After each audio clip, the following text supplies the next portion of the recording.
There has been a great deal of progress made in neutralizing Iran's proxies all over the region, and in the last 24 hours, Israel's response to the Houthis in Yemen got underway. The question now is about how Israel can win the intelligence race against the Houthis and neutralize the threats that they pose to Israel.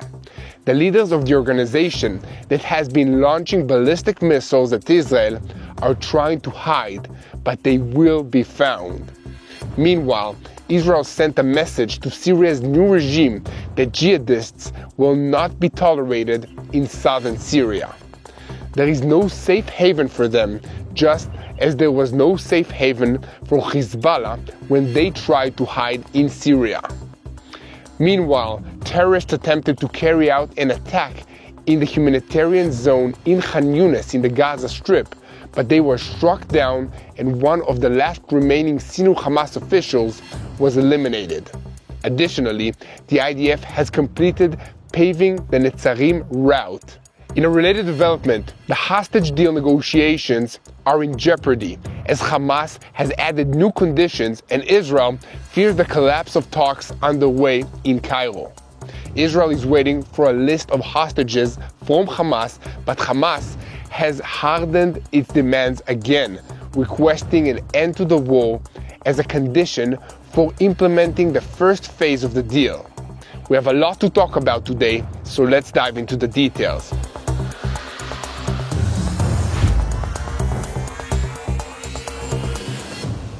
I'm Yair Pinto, and this is your Boots on the Ground report about what is happening in Israel on day 444 of the war against Hamas, Hezbollah, the Houthis in Yemen, and all the Shiite militias in Syria and Iraq. All of them are taking their orders from Iran and the Islamic Revolutionary Guards, which is the axis of all evil in the Middle East. Before we begin, I want to invite you to click on the subscribe button if you haven't already, so that you'll never miss another episode of Boots on the Ground. I also want to tell you about our sponsor for this video, Magen David Adom. This is Israel's medical first response team, saving lives 24 hours every day. We'll tell you more about them later on in the video, but first, the news. In the last several days, 2 ballistic missiles were launched from Yemen towards Israel. One was intercepted by the Arrow system, but its warhead hit a school in Tel Aviv in a suburb of Ramat Gan. The second evaded all interceptors and struck a playground in Jaffa, another Israeli city. Both impacts caused damage and a few injuries, but no deaths. However, the security establishment has made it clear that the Houthis will pay a heavy price for the series of launches towards Israel. The targets on the table include not only the Houthis' economic assets, but also the organization's leaders, as well as their missiles and ammunition depots. It seems that Yemen has become the center of gravity in this war. In recent weeks, the IDF and Western countries have conducted massive airstrikes in Yemen, but these actions do not appear to have had a deterrent effect on them. Therefore, Israel is now examining its next steps against the Houthis, with one of the main efforts focused on intelligence. The security establishment has recently intensified intelligence collection on the Houthis to learn more and generate additional strike targets.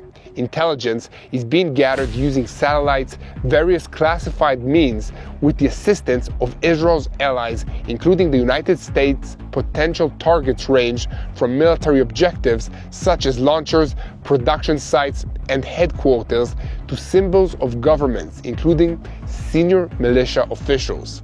Last weekend, Israel primarily targeted infrastructure, while the Americans destroyed Houthi command and control bunkers. The assessment is that one of the reasons that the Houthis increase attacks is a directive from Iran to escalate their activities. Indeed, since Assad's fall, they have increased their launches, both UAVs and ballistic missiles. Overnight on Saturday, the United States military announced that it had attacked a Houthi missile warehouse and the command and control facility. This was the 4th U.S. strike in Yemen in the past week, coming just 2 days after Israel's strike in the country. A few hours later, reports from Yemen indicated another wave of United States attacks, this time in Hudaydah. It's a province in Yemen. Alongside these strikes, an American vessel mistakenly shot down one of their own F-18 aircrafts, but the two crew members were both rescued.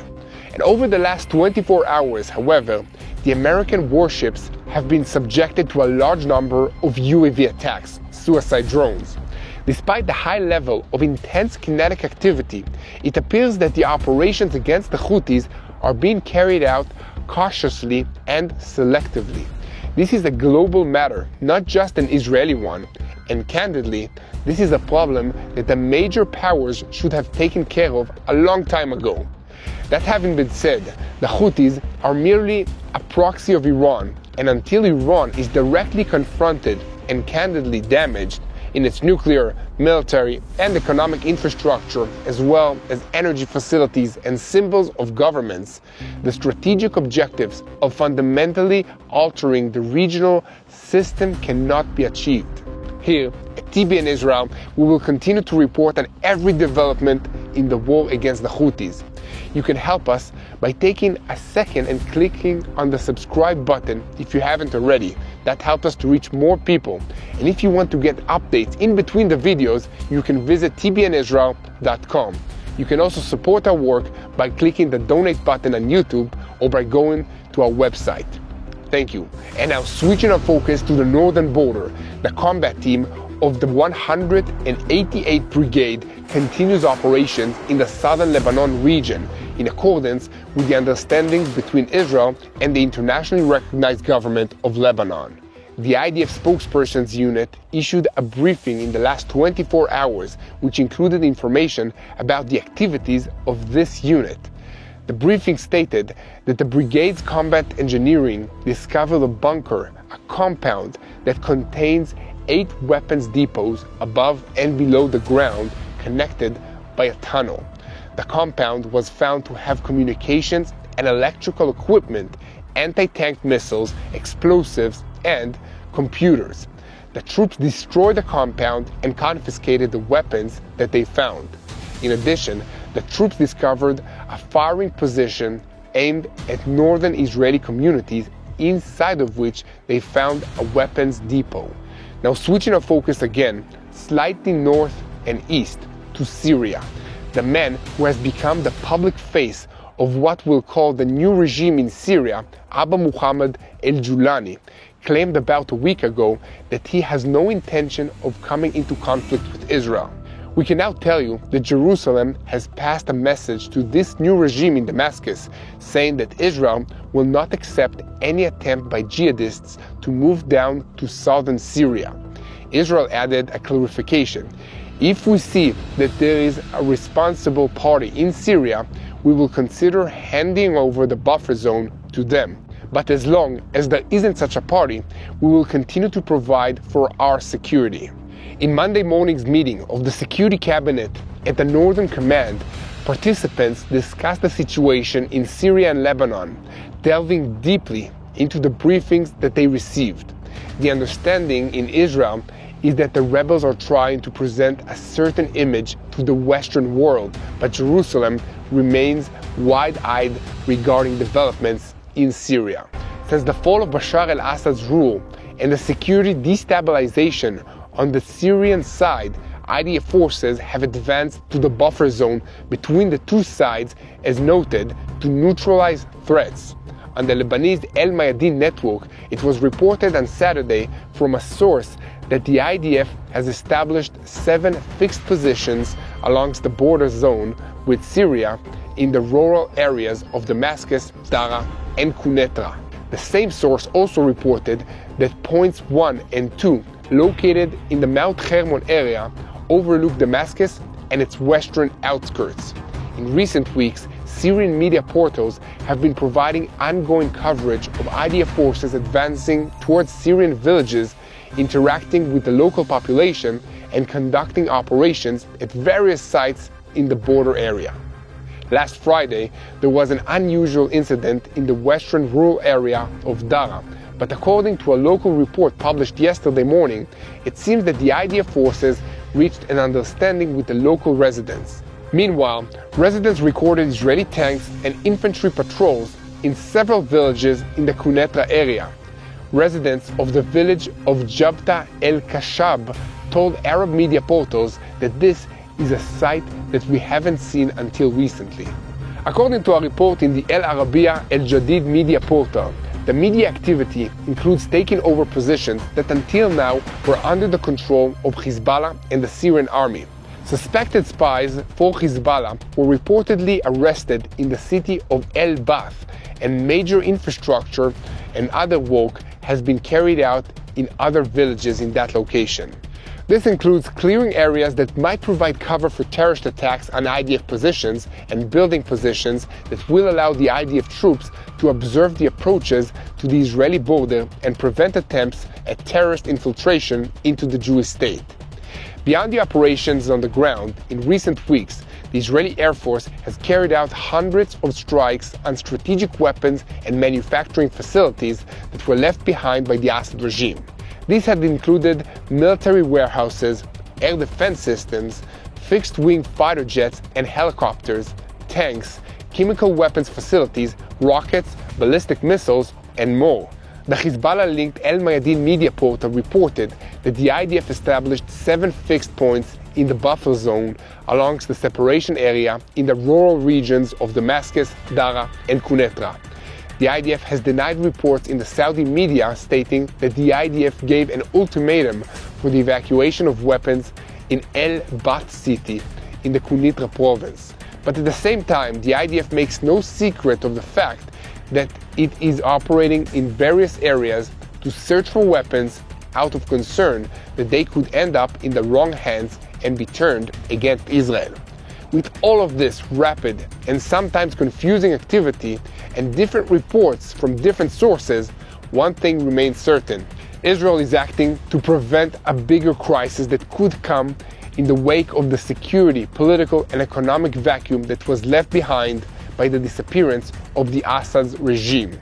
Another thing that remains certain is that here at TBN Israel, we will continue to report on every development on the northern border, and that includes the aftermath of the rocket fire and the other attacks suffered by the residents of this region, some of whom are finally beginning to return to their homes after being away for over a year because of this conflict.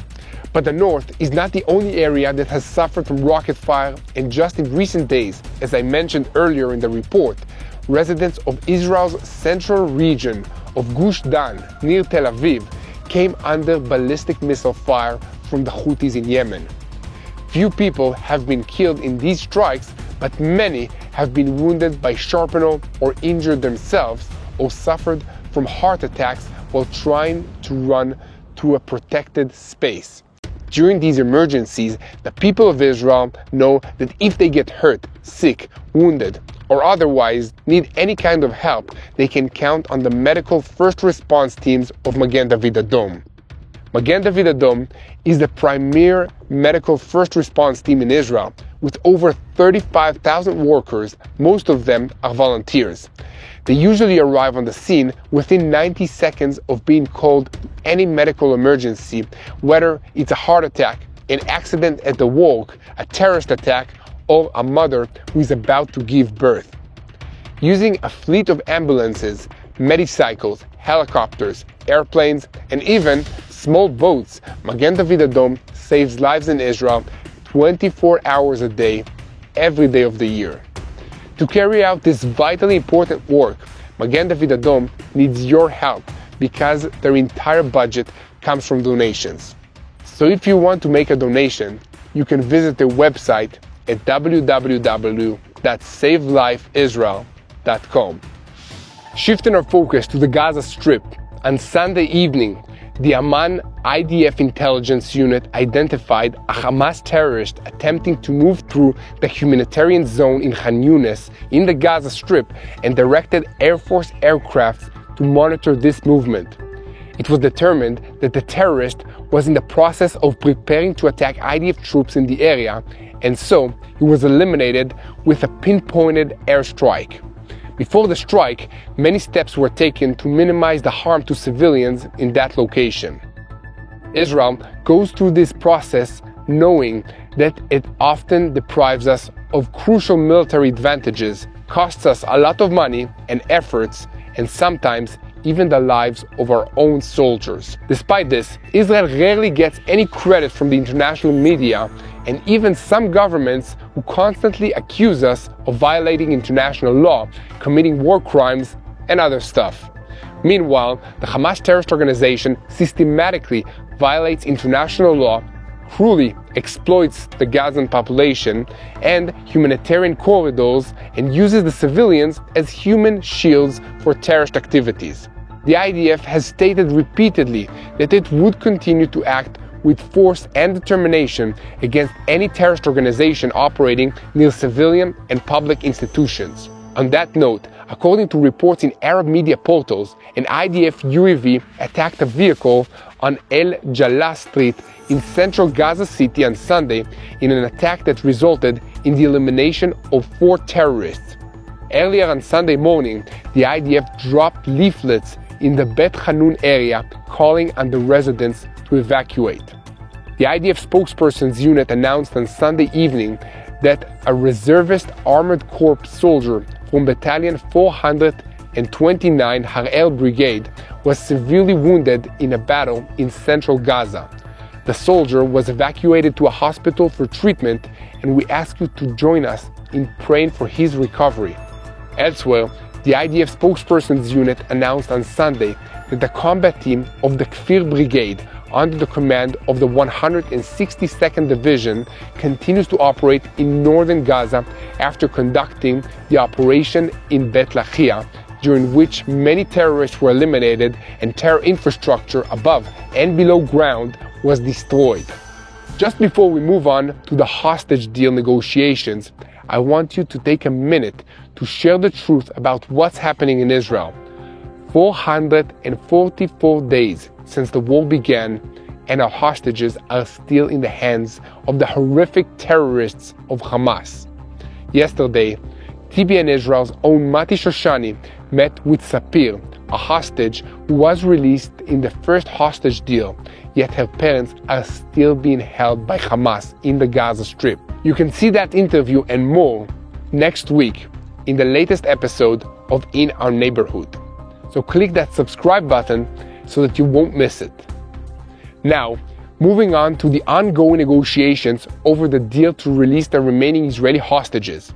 Israeli officials are convinced that the Hamas leadership is ready for an agreement.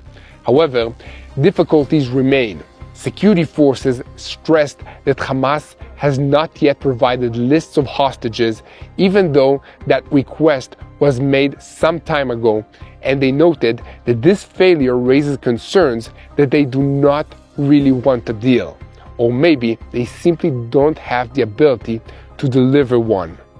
According to a report in the Egyptian newspaper El Gad, the first phase of the ceasefire agreement is expected to include the release of 250 Palestinian terrorists serving life sentences and over the age of 20, in exchange for the release of Israeli female hostages in those categories, plus 5 female soldiers of the IDF. The sources confirmed that the talks are examining additional issues such as the opening of the Rafah crossing bordering between Egypt and Gaza, the IDF withdrawal from the Netzarim route, and the return of displaced people to the northern Gaza Strip without conditions. The sources claimed that the main obstacle to the agreement is the fact that Israel presented a list of 34 hostages it demands to be released in the first phase, but 11 of them do not meet the criteria of the deal, which includes the sick, elderly, and children. Hamas noted that some of the hostages are soldiers, but agreed to include them in the first phase on condition that a new standard be set and a special return be determined in the prisoner swap process. On Sunday, a meeting was held in Cairo with heads of Hamas, Islamic Jihad, and other factions in the Gaza Strip. They discussed continuing negotiations and decided on a course of action. Participants blamed Israel for the impasse, declaring that the possibility for reaching an agreement is closer than ever if the other side stops adding new conditions. Elsewhere, Palestinian sources told the pro-Saudi newspaper Ashraq al-Awsat that negotiations have not reached the stage of bridging the gaps. The mediating countries are trying to reach a compromise to avoid new conditions that Israel might impose each time an agreement is reached, and to approve the deal before the set deadline.